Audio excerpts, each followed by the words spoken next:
Union జిల్లా committee 2 రోజుల మరియు పిలుపు మేరకు ఈ రోజు మార్కాపురం డిపో వద్ద జోనల్ సహాయ కార్యదర్శి సోమయాజుల శాస్త్రి అధ్యక్షతన గేట్ మీటింగ్ జరిగింది। ఈ కార్యక్రమాన్ని ఉద్దేశించి జిల్లా ఉపాధ్యక్షులు సిహెచ్ జనార్దనరావు మాట్లాడుతూ సస్పెన్షన్ రిమూవ్స్ అయినటువంటి ఉద్యోగుల అప్పీల్స్ ను వెంటనే పరిష్కరించాలని, చిన్న చిన్న డ్యామేజీలకు అధిక పనిష్మెంట్లను ఇవ్వటం మానుకోవాలని, ప్రయాణికుల నుంచి వచ్చిన కంప్లైంట్స్ పై ఇరుపక్షాల విచారణ జరిపిన తర్వాత చర్యలు తీసుకోవాలి కానీ ఏకపక్షంగా నిర్ణయాలు తీసుకోవద్దని తెలియజేస్తున్నాం। అలాగే జిల్లా స్థాయిలో కండక్టర్ల, డ్రైవర్ల డ్యూటీ చార్ట్లను వెంటనే వేయాలి।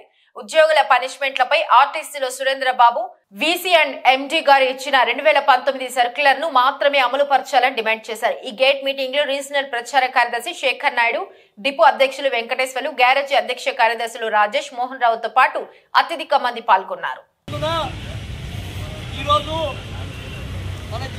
మన జిల్లా వ్యాప్తంగా అన్ని డిపోలలో ఈ విధంగా ఆర్టీసీ ఎంప్లాయీస్ యూనియన్ వారి ఆధ్వర్యంలో ఈరోజు ఈ గేట్ మీటింగ్ కార్యక్రమాలు నిర్వహించడం జరుగుతోంది। ఈరోజు ఉదయం తెల్లవారుజామున 4 గంటల నుంచి కూడా ఎర్ర బ్యాడ్జీలు ధరించి సభ్యులందరూ కూడా విధులోకి వెళ్ళారు। ఇలాంటి సంఘటనలు పునరావృతం కాకుండా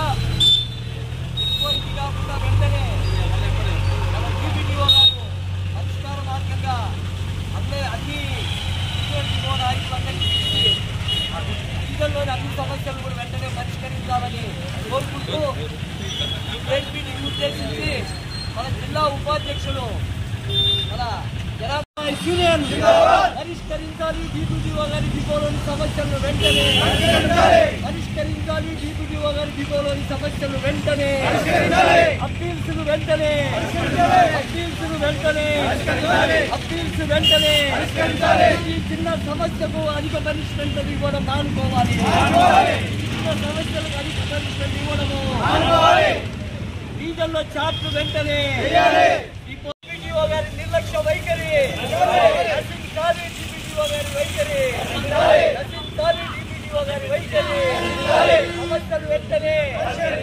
సమస్యలు వెంటనే డిప్యూటీఓ గారి నిర్లక్ష్య వైఖరి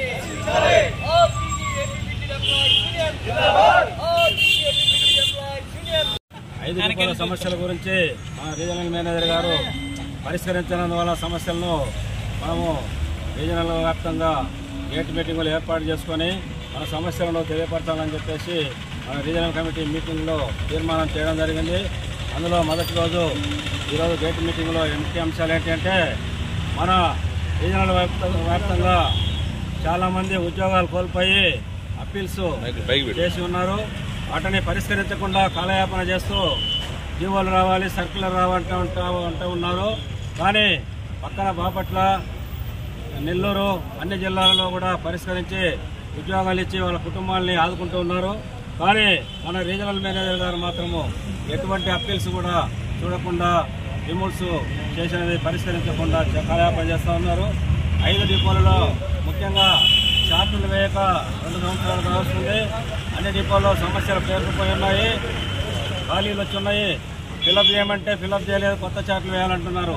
ముఖ్యంగా మార్కాపురం డిపోలో చార్ట్ వేయమని కీళ్ళల్లో ఇచ్చారు, ఎలాక్షీలకు వచ్చేసి సింగు సర్వీస్ కింద ట్రీట్ చేస్తూ 2 ట్రిప్పులకు ఒక మాస్టరు, ఒక ట్రిప్ మాస్టర్ అని చెప్పేసి డ్రైవర్లపై ఒత్తిడి చేయాలనే ఉద్దేశంతో వాళ్ళు టీం తయారు చేస్తున్నారు। మన వారికి వ్యతిరేకంగా మనము మెమోరాండం ఇచ్చున్నాము, అబ్జెక్షన్ లెటర్ రాసి ఇస్తున్నాము, కానీ కీళ్ళు మాత్రం తయారు చేసి ఇవ్వలేదు।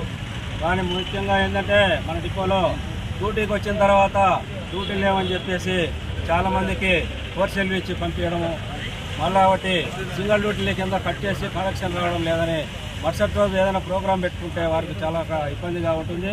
అలాంటి సంఘటనలు జరగకుండా చూడాలని చెప్పేసి డిపో మేనేజర్ గారికి మేము 10 రకాలుగా ఫిర్యాదులు చేసి ఉన్నాము, అయినను పరిష్కరించడం లేదు। అలాంటిది ఒక దోర్నాల రూట్లో 35 కిలోమీటర్లకు మనం ఛార్జీ వసూలు చేస్తూ ఉన్నాము।